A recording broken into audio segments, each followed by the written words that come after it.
यहाँ चाहिँ यो खासमा चाहिँ यहाँ के छ यो कोटेश्वरको यो कोटेश्वर जाने सिधै चाहिँ कोटेश्वरबाट चाहिँ कलङ्की जाने बाटो हो। अनि उता फेरि यो कलङ्कीबाट चाहिँ कोटेश्वर आउने बाटो रहेछ। खासमा चाहिँ यहाँ चाहिँ यो ड्रेनेजलाई छोप्नुपर्ने खासमा थियो क्या। अब किनकि मान्छेहरू चाहिँ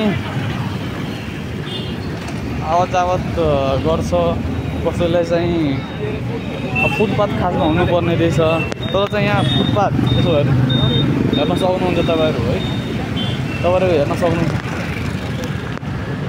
सक्नुहुन्छ तपाईँहरू। यहाँ महानगरपालिकामा काम चाहिँ राम्ररी भइरहेछ, सबैजनाले त्यही भनिराख्नु भएको छ है, राम्रो काम हो भइरहेछ भनेर। अहिलेसम्म राम्रो काम हुँदैछ। त्यही भएर यहाँ चाहिँ हेर्नु त्यो ड्रेनेज भनेको हेर्नु कतिको रहेछ हेर्न सक्नुहुन्छ तपाईँहरू।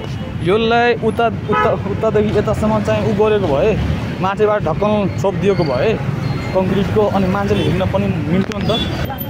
यो ढक्कन छोपिदिएको भए कङ्क्रिटको ढक्कन बनाएर एउटा त्यो यतादेखि यतासम्म ढक दिएको भए अनि मान्छेले पनि हिँड्न सजिलो हुन्थ्यो है।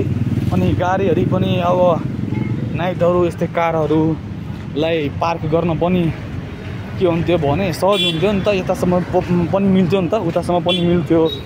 तर चाहिँ यहाँ मलाई एउटा कुरा यो ठिक्क लागेन के साथीहरू है, तपाईँहरू पनि देख्न सक्नुहुन्छ। यस्तो रहेछ हेर्नु, यस्तो छ हेर्नु कस्तो रहेछ। यहाँदेखि यहाँसम्म मिल्थ्यो नि त, यतादेखि यता त म एउटा ढक्कन राख्न मिल्थ्यो।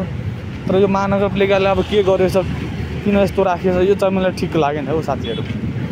तपाईँहरू के कमेन्ट गर्नु, यसमा चाहिँ के हुनुपर्छ होइन। यहाँ चाहिँ ओह्रालो छ भने ओह्रालो पनि थोरै कङ्क्रिट ब्लकको बनाउने, कङ्क्रिटको अब उसको थोरै जहाँ ओह्रालो छ भने थोरै राख्ने ढक्कन, थोरै मात्रामा राख्ने, धेरै इन्च जहाँ कति लाग्छ त्यो अनुसार बनाउने है। त्यही भएर चाहिँ यहाँ हेर्नु तर यतातिर नदिँदा पनि हुन्थ्यो, तर उतातिर दिनु नै पर्थ्यो मैले, किनकि उतातिर गाडीहरू पनि पार्क गर्न मिल्थ्यो साइडमा, अनि गाडीले पनि जावत गर्न सजिलो हुन्थ्यो होइन। त्यही भएर यो महानगरपालिकासम्म पुगोस् भनेर म एउटा त्यो भिडियो बनाएको। खासमा तपाईँहरू पनि देख्न सक्नुहुन्छ यस्तो रहेछ हेर्नु त्यहाँसम्म थिएन फुटपाथ, तर यहाँ हेर्नु यतिमा फुटपाथ हुन्थ्यो नि त। खासमा यतिमा फुटपाथ मस्तले हुन्थ्यो क्या, मस्तले हुन्थ्यो। तर यहाँ हेर्नु ठ्याक्कै यहाँ तपाईँ हेर्नु यहाँ फुटपाथ रहेछ हो, यस्तो हेर्नु हो, यता हेर्नु फुटपाथ रहेछ नि त। यहाँ चाहिँ पुरै मस्तले मान्छे यो बाटो हिँड्न सकिन्छ नि त। तर अब कुनै बाटोमा यस्तो पनि हुन्छ हेर्नु, बिचमा मान्छेलाई कहिले काहीँ के हुन्छ भने डिस्टर्ब हुन्छ, कोही रातिमा आउँछ, कोही के गर्छ। यहाँ हेर्नु यहाँ हुनुपर्छ, यहाँ हेर्न सक्नुहुन्छ तपाईँहरू। यहाँ पनि एउटा ढक्कन हुनुपर्ने रहेछ, तर ढक्कन छैन त्यहाँ।